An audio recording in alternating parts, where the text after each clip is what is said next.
sommes présentement à Ottawa pour votre émission Le ministre face au peuple.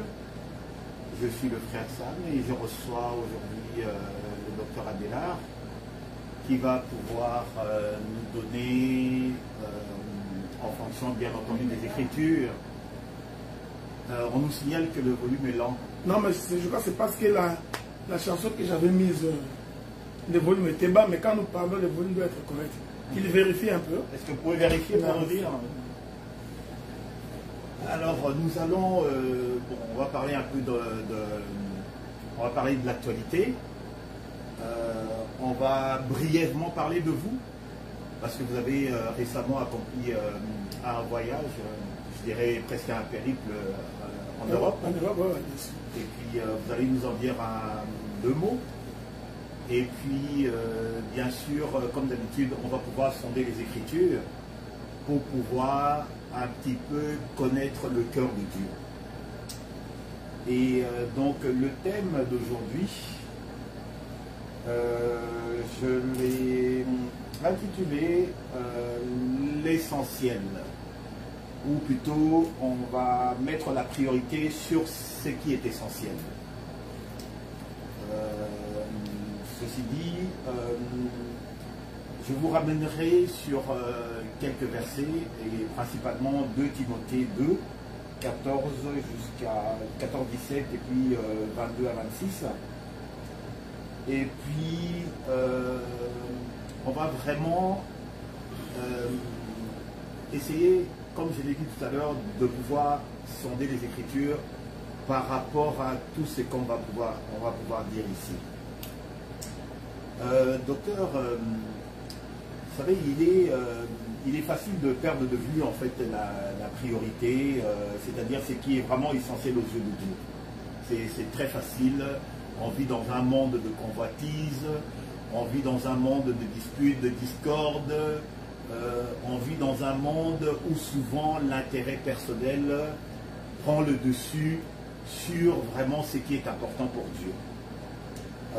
De nos jours, l'essentiel est menacé par ce qui est insignifiant, c'est-à-dire les apparences, et puis en sorte que ce qui est vraiment important prend beaucoup, ce qui est sans importance prend beaucoup de place, et ce qui est vital, on le met de côté.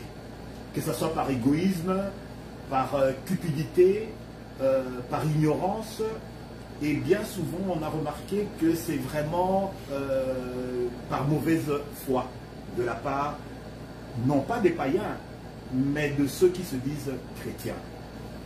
Alors, on va essayer un petit peu de toujours revenir à l'essentiel, selon le cœur de notre Seigneur. Mais avant toute chose, je voudrais un peu que vous nous parliez de votre périple en Europe. Parce que je pense que vous avez été en France, vous avez été en Italie. Est-ce que c'était à Bruxelles, en Allemagne? Est-ce que c'était pour des vacances? C'était pour le ministère? Et c'était dans quel but? Non, d'abord, je te remercie bien aimé Sam de pouvoir me recevoir. Donc, je suis un habitué de l'émission. Et aussi, bon, je sais qu'il y en a beaucoup qui viendront suivre l'émission en différé. Ils vont attendre que je sorte pour qu'ils puissent suivre l'émission. Mais pour répondre à votre question, donc, moi je suis ministre de la parole. Okay? Je suis ministre de la parole, donc choisi par Dieu, et les ministères que j'ai accomplis prouvent à suffisance la manière dont le Seigneur nous a conduits. Et comme vous le savez, je suis quelqu'un qui a toujours un franc-parler. Je ne suis pas quelqu'un qui a sa langue dans sa poche. Je ne suis pas quelqu'un qu'on peut mettre la corde au cou et entraîner. Parce que moi, je crois que c'est ça le ministre. Le ministre doit toujours avoir son indépendance d'esprit. Surtout lorsqu'il s'agit des jugements, sans quoi on n'est pas ministre de Dieu. Donc, je suis allé en Europe d'abord parce que j'avais reçu l'invitation de mon bien-aimé le docteur Guy Roger Bassafoula. Donc, je devais intervenir en Allemagne. Après l'Allemagne, donc nous avons encore une petite cellule en gestation dans le pays d'Italie.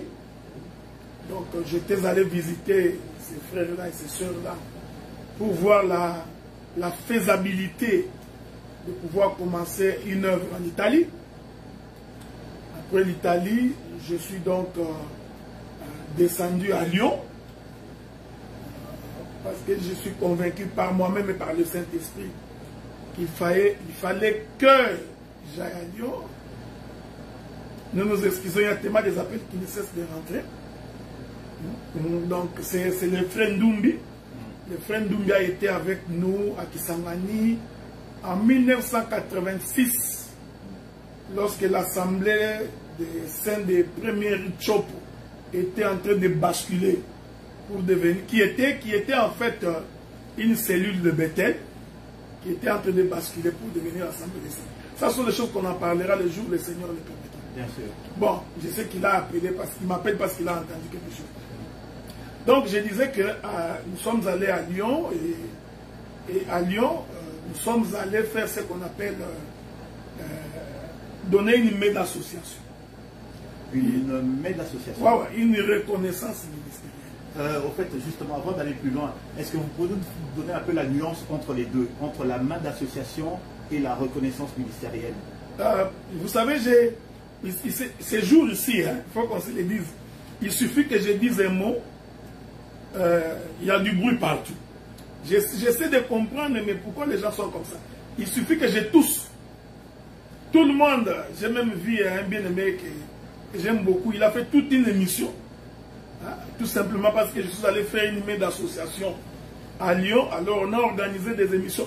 Cependant, les mains d'association, c'est faux. Hein, ça fait plusieurs années qu'on reconnaît des ministres, on fait des mains d'association, on impose les mains. Ça fait des années.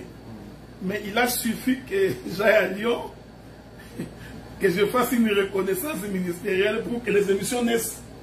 Bon, je comprends que c'est comme je l'avais dit à un frère, je suis devenu comme tu connais Fantomas là? Oui, oui. Donc lui de finesse, il voyait Fantomas partout. Même quand une mouche passe à côté. Fantomas. Donc ce jour ici, il suffit que je passe, on fait des émissions. J'ai dit un mot. C'est comme, on est en face, c'est comme si on est dans le cœur des partis politiques. Okay. Il suffit que je parle, donc tous les partis politiques qui sont en ébullition, les réunions se font à mon nom. Bon. L'avantage, c'est qu'à cette émission, docteur, vous êtes le ministre face au peuple et vous avez la liberté de pouvoir vous exprimer toujours dans le respect de nos interlocuteurs et dans le respect de la parole. Exactement. Donc, comme vous avez dit, vous êtes un homme au franc-parler, et ben ne vous privez pas, mais comme je dis, toujours sous réserve de... Oui, mais Sam, tu sais, je suis en mode téléchargement. Je suis en mode téléchargement. Le jour où le Seigneur permettra, je parlerai. Bien sûr. Mais ici, je voudrais tout simplement dire que je suis allé faire une reconnaissance ministérielle qui passe par une main d'association. Ok, donc les deux sont complémentaires. Oui, les deux sont complémentaires. J'ai entendu des gens en train de parler. Les gens parlent deux fois pour parler. Okay? Donc, la main d'association veut tout simplement dire, moi, en tant que ministre de la parole, je m'associe à ce que mon bien-aimé, le docteur Blaise de Lyon, a fait comme travail. Okay. Donc, j'ai reconnu en lui que c'est un enfant de Dieu, c'est un converti qui a été baptisé, qui prêche bien, et à qui a un bon témoignage, à qui Dieu a donné la capacité de fédérer. Parce que le ministère doit avoir la capacité de fédérer. Alors, lorsque j'ai examiné, moi, je lui ai donné ma main d'association en lui imposant les mains. Okay. Vous savez, il faut que les gens sachent que même Paul, même le frère Paul, l'apôtre Paul, qui est parmi les grands ministres que nous avons par ces temps, Paul est en train de dire dans les Écritures que si pour eux, je ne suis pas apôtre, du moins pour vous, je le suis. Donc même un ministre aussi réputé comme Paul n'a pas été accepté par tout le monde. Donc il va de soi, nous ne pouvons pas être acceptés par tout le monde. Mais je crois fermement que ce que je suis allé faire en Europe était une mission que le Seigneur m'avait confiée. D'ailleurs, ce n'est pas fini, parce que je vais encore revenir en Europe. Parce qu'à chaque fois que je sors, il y a toujours des invitations. Alors quand nous étions à Lyon, il y a quelques hommes de Dieu qui étaient venus de l'Allemagne, qui m'ont écouté en ces jours-là et qui m'ont demandé de revenir en Europe. Donc je pourrais revenir d'ici 6 semaines. Je préfère ne pas donner les autres invitations, que j'ai de peur que l'on dise que je suis orgueilleux et que je suis... Donc voilà, c'est ça. À propos de cela, d'où pensez-vous que vienne justement cette affirmation selon laquelle que vous êtes un ministre orgueilleux et qui n'en fait qu'à sa tête? Et comme vous êtes un peu comme un empêcheur de tourner en rang ou un électron libre qu'il faut absolument dompter. Est-ce que c'est dû à votre liberté d'expression, à votre franc-parler? C'est dû à quoi selon vous? Les gens qui vivent avec moi tous les jours, ils savent que je ne suis pas orgueilleux. Les gens qui vivent avec moi chaque jour, sauf que je suis un ministre qui a les pieds dans ses bottes. C'est-à-dire que lorsque je ne suis pas convaincu de la chose, je mets mes pieds dans mes bottes et je dis que je ne crois pas à cette chose. Cela ne fait pas de moi un orgueilleux. D'ailleurs, selon la Bible, quand la Bible dit que Dieu résiste aux orgueilleux et fait grâce aux humbles, ici l'orgueilleux, c'est celui qui n'obéit pas à la parole. C'est celui qui n'écoute pas la voix de Dieu. Voyez-vous, donc l'orgueilleux, c'est celui qui est un incrédule. Voyez, quand je vais encore parler, ils vont dire que non, il est orgueilleux. Donc quand quelqu'un définit l'orgueil en français, en fonction de sa propre façon de voir les choses, alors nous, ça nous excite au-dedans de nous-mêmes. Et nous disons, c'est véritablement très mal comprendre l'écriture. Tu vois? Donc, c'est pratiquement, c'est là qui est la chose. J'ai vu le bien-aimé Jackson qui nous a posé une question. Si vous avez l'occasion de lire ces choses. Ici, je voudrais dire au bien-aimé que je ne réponds pas aux questions qui sont posées. En relation avec l'actualité. Ouais, ça, je préfère ne pas répondre parce qu'il y aura une émission spécialement pour ça. Comment est-ce qu'on fait la reconnaissance ministérielle? Comment on fait la main d'association? Qui peut le faire? Comment on peut le faire? Dans quelles conditions on peut le faire? Nous ferons toute une émission là-dessus. Et les gens, je crois que les gens comprendront que quand les gens ne saisissent pas, ils sont véritablement dans l'erreur. Donc, me traiter d'orgueilleux, c'est seulement lorsqu'on ne me connaît pas. C'est déplacé. Ouais. C'est vrai qu'il est écrit qu'il ne faudrait pas que ta propre bouche te loue. Donc, que la bouche d'un autre te loue. Je sais que c'est une écriture. Il y a aussi une écriture où Paul dit, je connais un homme qui est monté jusqu'au 3e ciel. Et il a entendu des choses que l'oreille, donc il parlait de lui. À un moment donné, nous sommes obligés de parler de nous. Lorsque nous nous sentons attaqués, nous sommes obligés de nous justifier. Ici, je voudrais rappeler, pour ceux qui nous suivent, qu'aujourd'hui, dans la diaspora, si l'on peut parler de l'évangile éternel, de la manière dont on a connu son expansion, je suis le pionnier, je suis parmi les pionniers. C'est pourquoi quand les gens se posent la question, pourquoi il n'y a que lui qu'on invite? Pourquoi il n'y a que lui qui va en Europe? J'ai même entendu quelqu'un qui dit qu'il reste au Canada, qu'il ne vienne pas en Europe. Non, je ne viens pas en Europe parce que je m'invite. Non, je viens en Europe parce que je suis parmi les pionniers. Parmi les premières personnes qui ont annoncé cet évangile dans la diaspora. C'est ce qui a fait ma renommée. C'est ce qui a fait que je suis connu. Moi, je ne suis pas connu à cause du péché. Je n'ai jamais été connu à cause d'une vie d'impudicité. Je ne suis pas connu comme un voleur. Je ne suis pas connu comme un escroc. Non. Je ne suis pas connu comme quelqu'un qui court derrière les femmes à gauche et à droite. Non, non, non. La renommée que j'ai reçue, elle est petite. Je l'ai reçue par Dieu au travers de la parole. Il n'y a que la parole, l'expansion de la parole qui fait qu'aujourd'hui, sans fausse modestie, je suis renommé. Et à ce titre-là, les gens m'invitent. Je vais donner un exemple. Même celui qui a publié mon livre, pardon, il ne me connaît pas. Il est tombé sur mes prédications, il a été émerveillé. Il a décidé d'écrire les livres à ses propres frais. La maison d'édition, je ne les ai pas appelés. Voyez-vous, c'est parce qu'ils se sont rendus compte que j'ai fait un travail. Permettez qu'on se le dise comme ça. Donc, je pourrais ajouter, pour que vous le sachiez, nous étions, moi là, le pasteur Philippe, il y avait mon bien-aimé, l'apôtre Blanchard Ingala. C'est nous, sans fausse modestie, c'est nous qui avions fait que cet évangile soit connu dans la diaspora. Je me souviens même que j'ai beaucoup de frères en Afrique du Sud qui venaient consulter mes pages. Regardez mon bien-aimé ça. S'il faut parler de fils, à la manière dont beaucoup de gens définissent la notion de fils. On va y arriver. Mais je crois que je serai l'homme qui a beaucoup d'enfants, moi. On va y arriver. Justement, tout à l'heure dans l'introduction, vous avez dit je suis ministre de la parole. Je pense que le terme que vous avez utilisé, c'est reconnu par Dieu. Et j'ai bien envie de vous demander comment est-ce qu'on devient ministre de la parole? Parce qu'il y a des gens qui m'ont posé cette question-là. On dit oui, chez vous, vous avez des docteurs, vous avez des ministres, vous avez de ceci, cela.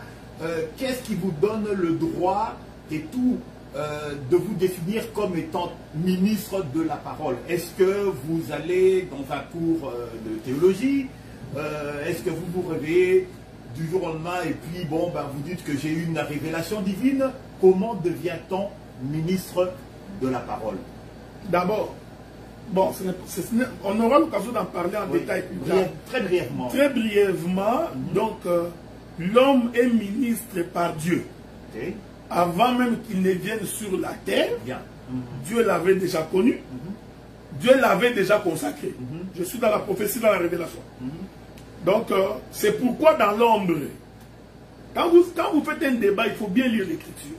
Avant de toucher la réalité, avant de toucher le Nouveau Testament, avant de parler de Paul et de Timothée, tu vois, Actes des Apôtres, chapitre 13, avant d'en parler, il faut d'abord commencer par l'ombre. C'est-à-dire, il faut aller consulter l'Ancien Testament. Vous allez remarquer que Dieu avait décidé que tout enfant mâle qui naîtrait dans la tribu Lévi, automatiquement, c'est déjà un ministre. C'est important que les gens le sachent. Donc, le fait que je suis né de la tribu de Lévi, que vous le vouliez ou pas, je suis ministre. Ça, c'est un élément. Deuxième élément. Vous êtes né dans la tribu de Lévi. Exactement. C'est pour dire que l'homme est ministre de par l'éternité. Il est né, il est ministre. Maintenant, quand nous entrons dans les temps, ce qu'on appelle dans la doctrine, vous allez remarquer que Dieu avait dit aux enfants d'Israël, tant bien même que l'enfant est né de la tribu de Lévi, il doit être enregistré à 25 ans.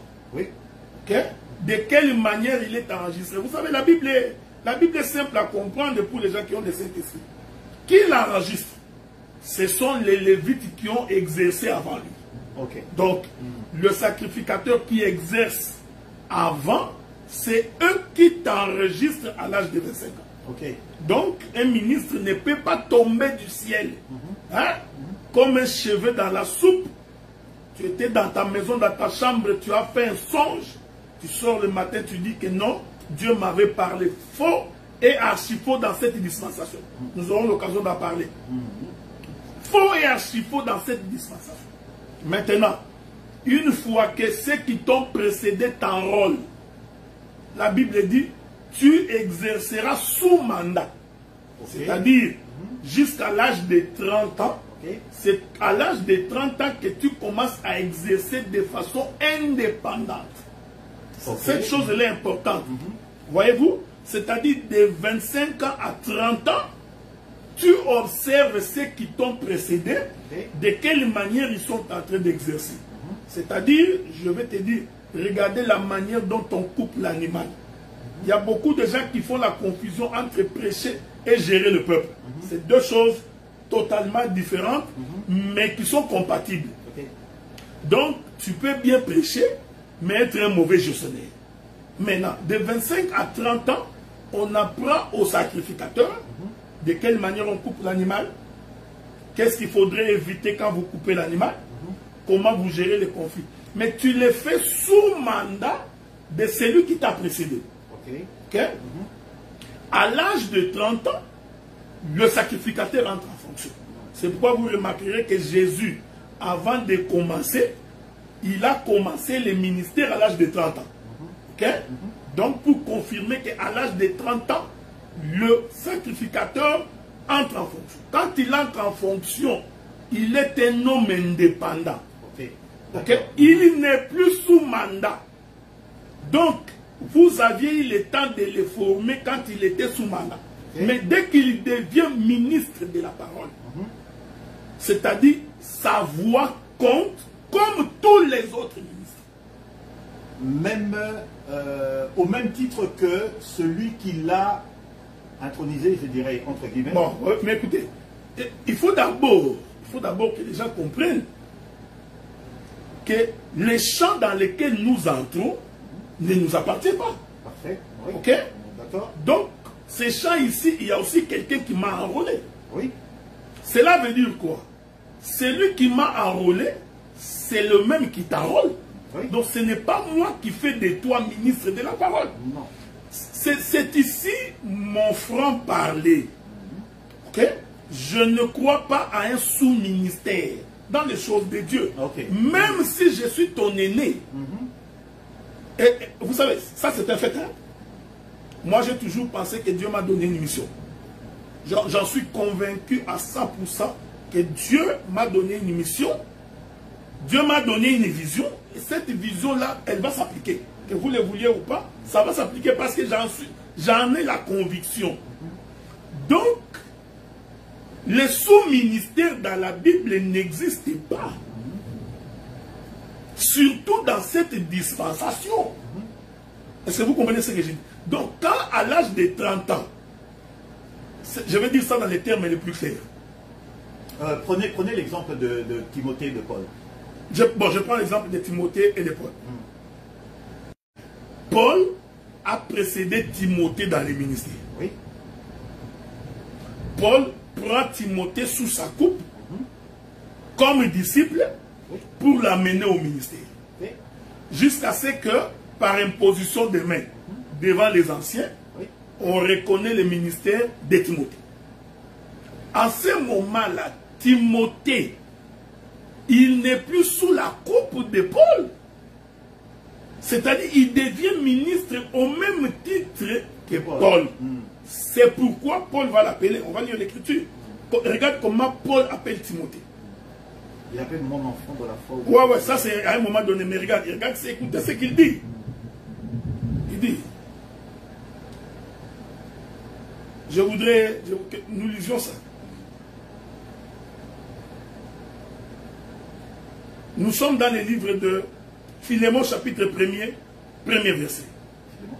Oui, livre de Philémon. Tu ne savais pas qu'il existait Philémon? Ah, non, en fait, je pensais tu pensais à Philémon, ton ami? Non. Philémon, chapitre 1er. Que Dieu vous bénisse, frère. Vous savez, j'ai toujours aimé une expression qu'on dit à Lingala. Hein? Donc, vous savez, aujourd'hui, j'ai commencé à comprendre, mais il y a beaucoup de gens qui ne m'aiment pas. Mais je ne sais pas pourquoi, je n'ai pas péché moi, je n'ai pas commis un péché. Regardez, Philémon. J'étais dans Philémon chapitre 1er. Philémon chapitre 1er, premier verset. Écoutez comment Paul dit. Paul, prisonnier de Jésus-Christ, et le frère Timothée, à Philémon, mon bien-aimé, et notre compagnon d'œuvre. Ok? Vous voyez, je peux vous ajouter Philémon 1er chapitre verset 23. Epaphras, mon compagnon de captivité en Jésus-Christ. Je voudrais, je crois qu'il doit y avoir d'autres écritures, si je ne me trompe pas. Si tu prends Colossiens chapitre 4, verset 7. Tichique, les bien-aimés frères, et les fidèles ministres, mon compagnon de service dans le Seigneur. J'ai beaucoup de versets, je pourrais vous multiplier ces versets-là si vous voulez. Vous allez vous rendre compte que quand quelqu'un est élevé au rang de ministre, j'ai encore Philippiens chapitre 3, nous disons, et toi aussi fidèle collègue. Oui, mais tous ces gens ici, c'est Paul qui les a prêchés. Parce que Paul, c'est lui le ministre qui est allé chez les nations. C'est Paul qui a prêché les Colossiens, les Corinthiens, les Éphésiens, tous ces mondes-là. Parlons comme vous, parce que je n'aime pas ce langage. Paul est comme leur père. Mais regardez la manière dont Paul traite les gens à qui il a prêché l'évangile. C'est de cette manière-là que nous voudrions que l'évangile soit prêché. C'est-à-dire que même quand c'est nous qui avions reconnu, ou nous sommes associés à ton œuvre, même si je suis ton aîné et que je suis arrivé avant toi, mais il y a la manière des Écritures de traiter ses propres frères. On ne peut pas traiter un ministre comme un enfant. Regardez ce qu'il dit. Il dit, et toi aussi fidèle collègue, oui, je t'ai pris de les aider. Elles qui ont combattu pour l'évangile avec moi et avec Clément, mes autres compagnons d'œuvre, dont les noms sont dans les livres de vie.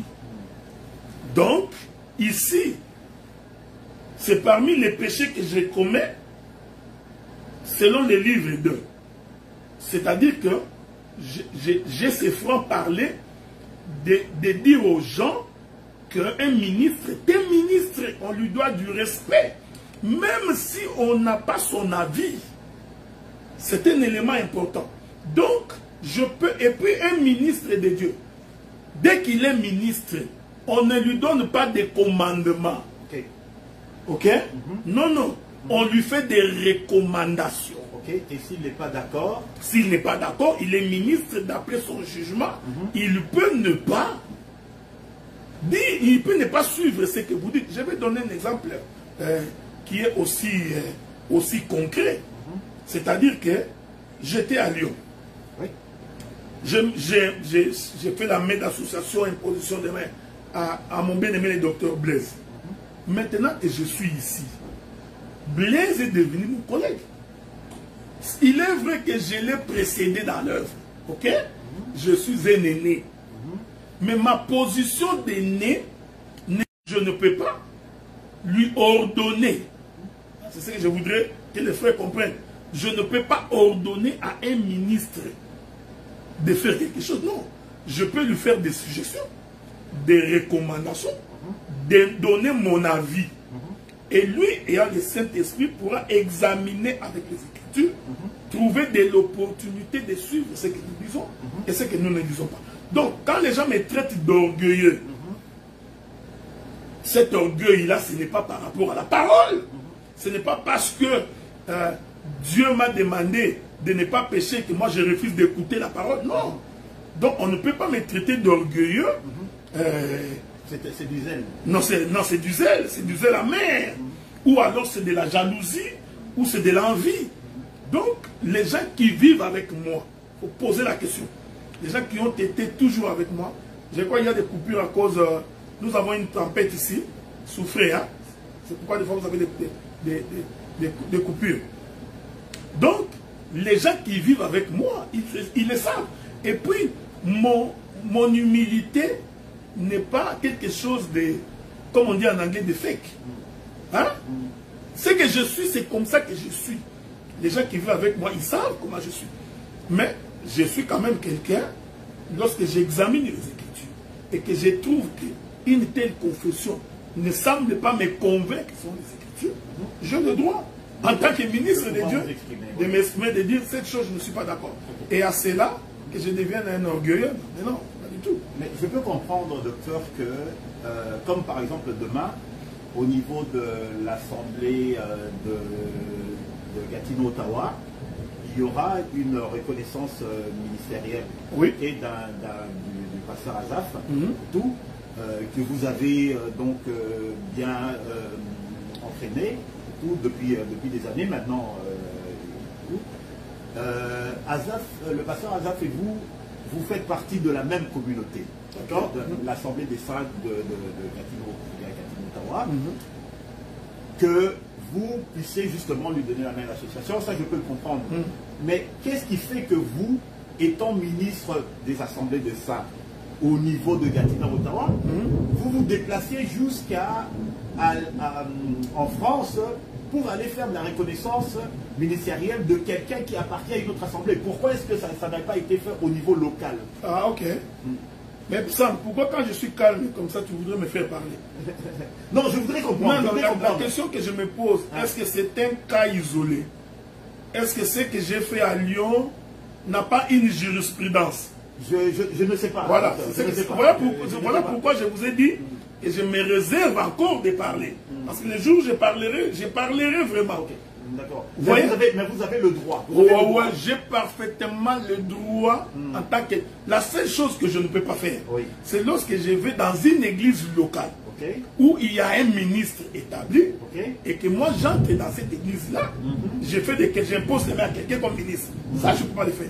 Mais si je vais dans une contrée où il n'y a pas de ministre dans un rassemblement, et que je constate que les gens qui se rassemblent dans ces lieux-là, ces gens-là ont l'évangile, ils ont le respect du modèle de Dieu, moi en tant que ministre, j'ai le droit.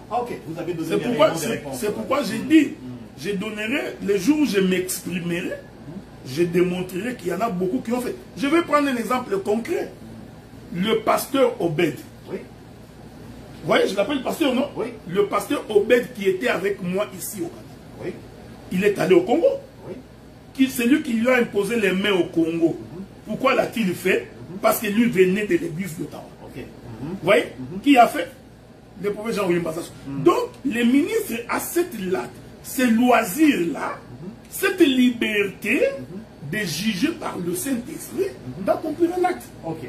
Donc, c'est pourquoi je dis, parlons de moi-même. Pendant qu'on y est, parlons de moi-même. Moi, on m'a imposé les mains par le pasteur Benjamin Izomba. Et cette imposition de mains était une recommandation du pasteur Bruno. Après tout le travail que j'avais fait, il fallait faire cette chose-là. Mais le jour où je suis allé pour cette imposition de mains, moi, j'ai dit, telle personne ne m'imposera pas les mains. Moi, parce que j'ai le droit. Même celui à qui on impose les mains peut refuser. Il peut dire, tel ne peut pas m'imposer les mains. En fonction de son témoignage, de ce qu'il fait, de ce qu'il vit. C'est un... Voyez-vous? Donc, mais j'ai été imposé les mains dans l'église de Wamba. Je vous informe, pour ceux qui ne le savent pas, les jours où on m'imposait les mains, mon église d'origine, Université 83, avait contesté cette imposition de mains. Mais ils n'ont livré personne. Personne n'a été livré. Donc, c'est pour dire que toute imposition de mains ne peut pas faire en sorte que tout le monde soit d'accord. J'ai entendu quelqu'un dans une émission, il dit, non, pour qu'il y ait imposition de mains, il faut que tout le monde soit d'accord. Non! Non! Cela ne veut pas dire que toute imposition de mains devrait nécessairement mettre tout le monde d'accord. Pourquoi? Parce que nous avons des ministres au milieu de nous qui sont des sorciers. Nous avons des ministres empiriques. Nous avons des ministres occultistes. Nous avons des démons. Nous avons des démons. Nous avons des magiciens. Donc, si tous ces mondes-là, pour des réseaux diaboliques et sataniques, s'élèvent pour s'opposer à quelque chose, vous allez dire non, on arrête parce que tel et tel... Non, vous voyez, certainement pas. Certainement pas. Vous avez dit tout à l'heure, parlons un peu de moi, mais très brièvement, hein, pas sur le fond, docteur, et tout, parce que comme vous avez dit, vous aurez le temps de vous exprimer largement sur le sujet. Mais bon, juste sur la forme, il y a une lettre qui circule et tout ça qui vous sanctionne, et tout, et qui même parle d'excommunication. Qu'est-ce qu'on vous reproche? On me reproche d'être orgueilleux. On vous reproche d'être orgueilleux. Écoutez, c'est pour la première fois que depuis que je suis ministre, que quelqu'un doit être excommunié parce qu'il est orgueilleux. Mais ça m'est arrivé d'être orgueilleux. Mais non, là encore, il faudrait prouver. Il faudrait donner les éléments de cet orgueil. Écoutez, mon bien-aimé Sam, je sais que je dérange beaucoup de gens, ça je sais. Je sais aussi que beaucoup de gens ont toujours voulu avoir ma tête. Ça, je le sais. Beaucoup de gens ont recherché ma tête. Ça fait des années qu'on recherche. Maintenant, je parlerai, parce que je n'ai pas encore parlé. Hein. Mais au moins, cette chose m'a permis de ne plus être naïf. Ça m'a permis vraiment de comprendre chacun de nous, les sentiments qu'il a vis-à-vis de son frère. Ça m'a permis de comprendre. De dévoiler l'hypocrisie. Regardez d'abord, regardez par vous-même. La Bible définit de quelle manière on excommunie quelqu'un. C'est écrit dans la Bible. Je me pose la question. Les gens qui acceptent ça, est-ce qu'ils lisent la Bible? Toute excommunication, selon la Bible, doit venir de l'église locale. Ça, c'est la Bible. Vous ne pouvez pas contredire la Bible. Même du temps des lépreux, les lépreux doivent être trouvés dans son camp. C'est-à-dire, là où il est, dans les camps, on les prend, on les met dehors. Donc, on ne pouvait pas aller trouver un lépreux chez les Philistins et le mettre dehors. Non, les lépreux doivent être trouvés dans son camp. Et celui qui examine les lépreux, c'est les sacrificateurs.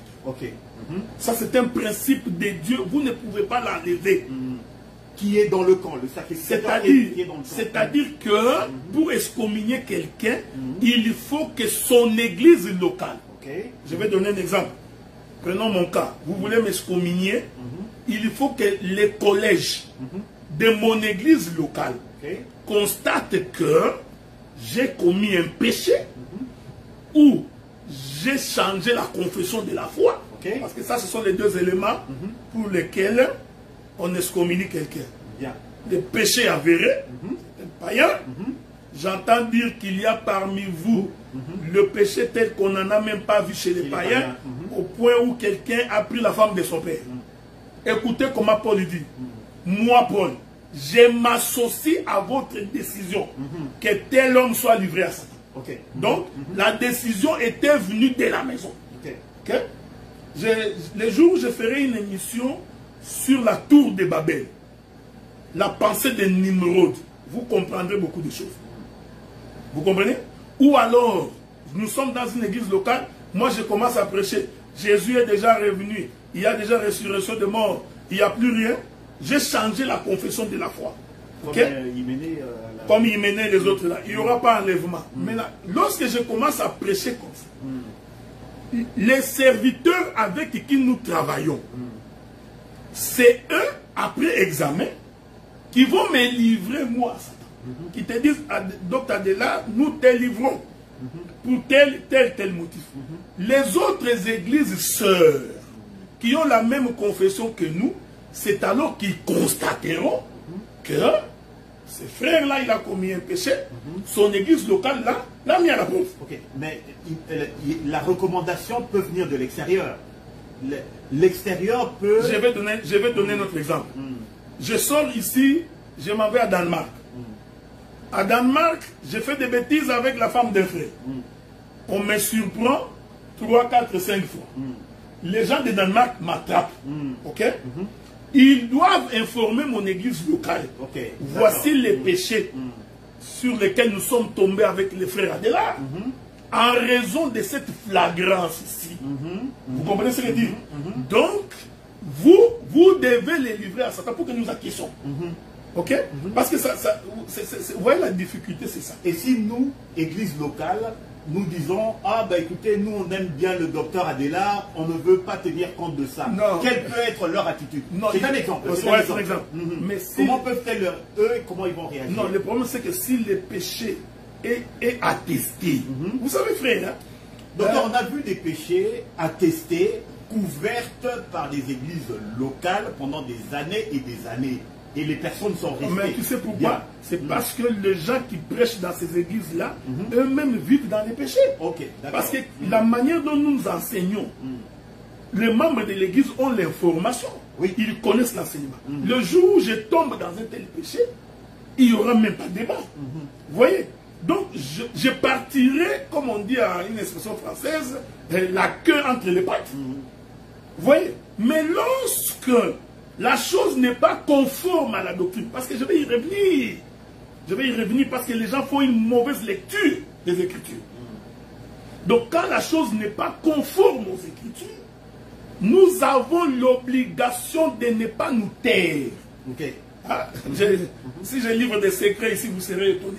Donc que personne ne m'appelle pour me dire, nous savons que c'était une erreur, ça ne devait pas se passer comme ça, reste seulement calme. Non, non, non, non, non. Ça, c'est ce qu'on appelle de la compromission. Donc, c'est pour dire ceci. Selon la doctrine des Écritures, parce qu'il y a une lettre qui faut... D'abord, il faudrait dire, cette lettre-là, on ne me l'a pas envoyée officiellement. Ah, comme je suis ici. Comment elle circule dans les... non, elle circule dans les réseaux sociaux. Mais quelqu'un l'a bien envoyé. Non, quelqu'un l'a envoyé, bien entendu. Donc, on ne me l'a pas envoyé expressement, docteur Adélard. Voici ce que nous te reprochons. En vertu de ceci, voici la leçon que nous prenons.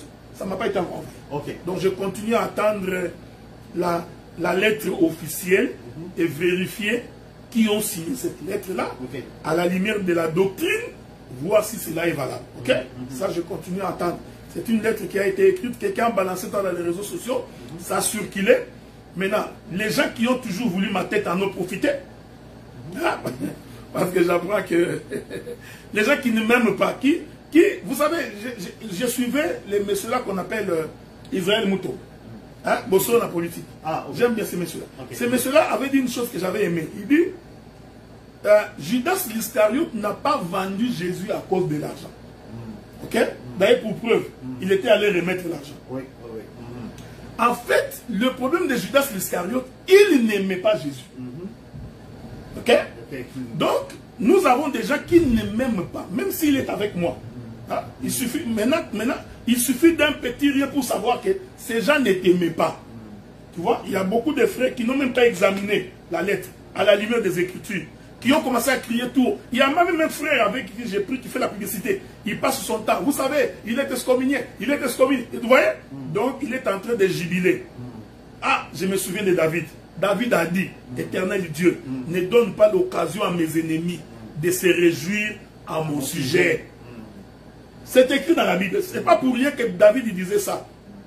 Quand il murmure entre eux, il chuchote, il me jette un regard envieux. Ces gens-là, que Dieu ne leur donne pas l'occasion.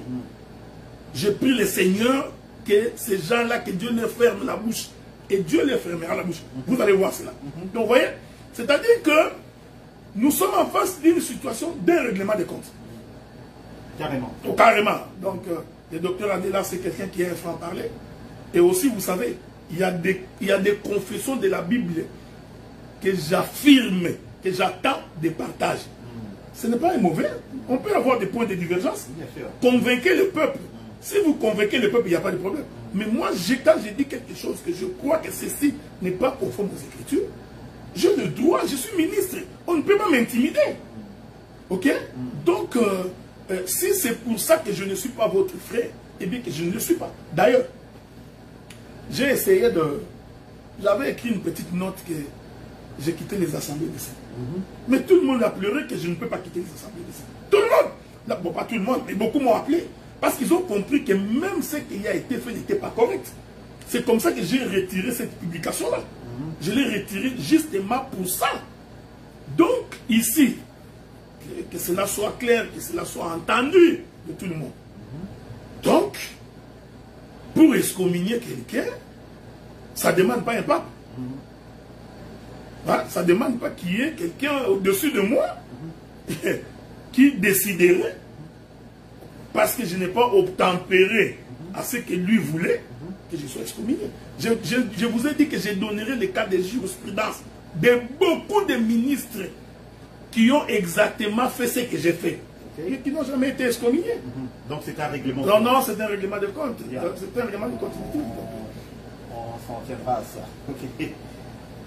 Je voudrais maintenant que vous nous éclairez un peu sur certaines dénominations. Il y a des choses que j'ai vues, et justement, qui étaient dans... Il y en a quelques-unes que j'ai tirées justement de cette fameuse lettre qui circule. Il y a des termes qui m'ont choqué. Je ne savais même pas que ces dénominations-là étaient utilisées dans le cadre des assemblées des saints. D'accord? Dites-nous, c'est quoi le conseil des ministres? Ah, mais regardez, cette question-là, il faut la poser aux gens qui ont écrit la lettre. Ça fait plus d'un an que je fais partie des assemblées de saints de Gatineau, Ottawa, Montréal. Je n'ai jamais entendu parler de ça. Regardez, c'est ce que j'ai dit. Je viens de recevoir une autre lettre là. On vient d'excommunier notre frère parce qu'il n'est pas de votre avis. Hein? Les frères John Iloki là, j'ai appris qu'on a excommunié. Non, on ne peut pas nous terroriser. Ça, c'est devenu. C'est toujours le fameux conseil. Je ne sais pas si c'est le fameux conseil. Bon. Nous sommes dans un régime terroriste. Bien. Non, honnêtement, là, vous nous terrorisez. Non. Mais regardez, écoutez.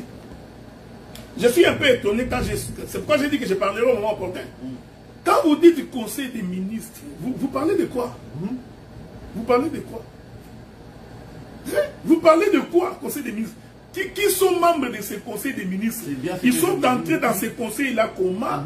Qui est le président de la République qui les a réunis dans un conseil des ministres? Il y a un groupe là qu'on appelle les orateurs. C'est un groupe rempli de gens qui sont de mauvaise foi. Mon bien-aimé Salem, que j'aime beaucoup, mais ton groupe là que tu as créé, ça devient un tribunal de cassation ou je ne sais pas moi quoi. C'est carrément l'inquisition. C'est carrément l'inquisition. C'est carrément l'inquisition.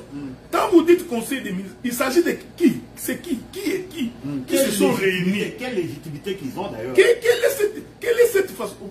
Vous savez frère, je l'ai dit avec beaucoup de peine. Je suis en train de dire ces choses avec beaucoup de peine parce que c'est une dérive doctrinale très dangereuse. Donc un groupe de gens se réunissent. Ils appellent ça conseil des ministres. Ils siègent. Est-ce que nous leur avons donné mandat? Est-ce que ça, j'ai fait un effort pour comprendre, mais... Et si on revient encore à l'essentiel, c'est qu'on est ministre par vertu du Saint-Esprit. Mais c'est ce que nous sommes en train de dire. Donc, moi, je suis ministre de par Dieu. Donc, je le suis. Et je suis en train de vous dire, à moins que je fasse naufrage dans la foi. Si je fais naufrage dans la foi, oui. Si je mène une vie déréglée, d'impudicité. Vous savez, frère, je vais vous donner un témoignage. Parce que je n'aime pas trop parler de moi. Vous savez, quand j'ai commencé à servir le Seigneur, il y a des gens qui me comptaient au bout de doigts que nous allons l'attraper, il prendra des femmes partout. C'est tout ce qu'ils espéraient. Ils espéraient qu'il m'attrape. Qu'il couche avec telle femme. Il a pris la femme d'autre. Il a pris la femme de ses frères. Donc, ils ont cherché, parce que je suis dans le ministère, ça va faire bientôt 16 ans. Ils ont cherché pendant 16 ans, ils n'ont jamais trouvé. Alors, ils n'étaient pas en paix. Ils ont commencé, non, il est en train de prêcher la dîme. Il est contre la dîme. C'est comme si je suis le seul prédicateur qui conteste les 1/10 de la manière dont ça se donne aujourd'hui. Est-ce que je suis le seul? Non. Ils ont cherché comment l'attraper. Ils ne m'ont pas attrapé. Mais après, maintenant, ils viennent. Non, il est en train d'encourager les bijoux et les mèches. C'est comme si je suis le seul prédicateur qui prêche ça. Non. Comment l'attraper? Vous avez cherché jusqu'à ce que, pour vous, Lyon était un exemple. Mais malheureusement, c'est un mauvais exemple. Tu comprends ce que je dis? Ouais. Vous avez très mal choisi l'élément pour m'excommunier. Ok? Donc, dans tous les cas, si vous ne voulez pas que je sois votre frère, je ne peux pas forcer. Hein? Donc, quand on n'est pas le frère de quelqu'un, on ne peut pas forcer quelqu'un.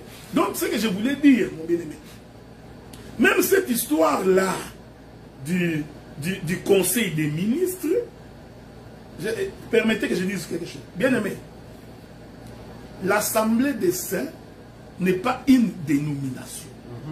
C'est pas la marque de poser. S'il vous plaît, évitez-nous ça. Évitez-nous ça. Personne, alors personne n'a la propriété exclusive de ce qu'on appelle l'Assemblée des saints. Non! L'Assemblée des saints est une expression biblique, une expression de Dieu. C'est un patrimoine à nous tous qui croyons en Jésus, nous qui avions abandonné la vie du péché, nous sommes convertis, nous avions accepté de suivre le Seigneur, quels que soient nos rangs, nos nationalités, nos tribus, nos continents, nous tous, nous sommes saints de Dieu. Donc il n'y a donc personne qui peut s'élever, dire que je suis plus saint que toi, tu dois quitter les saints. Non. Ce que j'ai dit, il faut éviter de tomber dans ce qu'on appelle le communautarisme. Je vais vous donner un exemple concret. Aujourd'hui, c'est ce que j'ai dit, je vais changer de direction. Aujourd'hui, si je vais vers le Québécois des souches, les Blancs, je leur prêche l'évangile, ils croient à l'évangile de Jésus. Est-ce que je dirais aux Québécois, comme vous êtes là, votre communauté a une origine au Congo dont le président est? Vous voyez, donc ces gens-là me prendront vraiment comme un fou. Oui.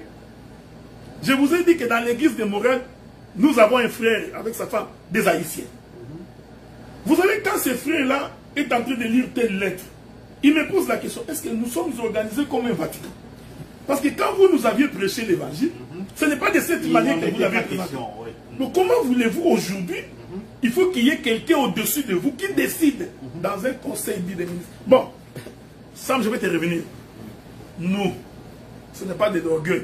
Vous qui êtes dans la diaspora, en Europe, en Amérique, en Afrique du Sud, comment est-ce que les gens qui sont au Congo vous dirigent? Mais vous êtes quand même des ministres. Une petite histoire, on doit appeler quelqu'un au Congo pour régler la question. Et on doit... Non, à un moment donné, il faudrait arrêter. Arrêtez de vous comporter comme si vous étiez des sous-hommes. Comme si vous êtes incapable de résoudre. Nous sommes les saints. Nous sommes au Canada. Nous étions appelés par Dieu. Nous avons... D'ailleurs, ça, il faut que vous le sachiez. J'ai pris la résolution. Cette histoire de commencer à recevoir les ministres qui viennent du Congo là, on les reçoit, des fois on leur accorde des honneurs, des fois on loue des voitures, vous les logez. Je crois que c'est ce qui les a entêtés. Parce que quand nous allons au Congo, il ne faut pas comme ça. Quand tu vas au Congo, tu disparais là quelque part, tu souffres toi-même, tout ça. Mais ici, quand ils viennent, nous disons ce sont nos frères. On essaie de les honorer. Et ils pensent qu'ils vont avoir la suprématie sur nous. Non. Non. Donc c'est vraiment, c'est ce que je suis en train de dire. Il faut que cette histoire de, j'en parlerai, conseil des ministres.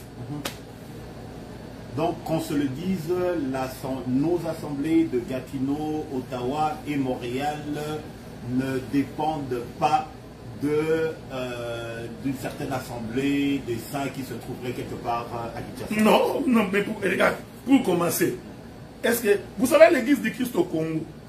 Souffler, c'est un peu ma manière de parler, hein, donc je ne suis pas en colère. L'église du Christ au Congo avait cette politique-là. Quand tu veux te déplacer pour aller à Montréal, par exemple, ok, ils te font une lettre de recommandation. Ok. Ok.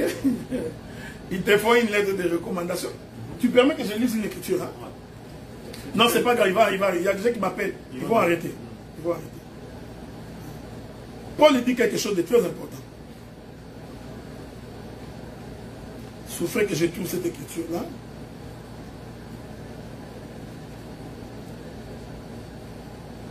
Je ne sais pas, souffrez, hein. Je ne sais pas si je trouverai cette écriture-là dans les livres des Corinthiens. Je prends 2 Corinthiens chapitre 2. Prenez votre Bible, là, 2 Corinthiens chapitre 2. Non, 2 Corinthiens chapitre 3. Je prends 2 Corinthiens chapitre 3. Premier verset. Nous allons lire avec vous. Commençons-nous de nouveau à nous recommander nous-mêmes?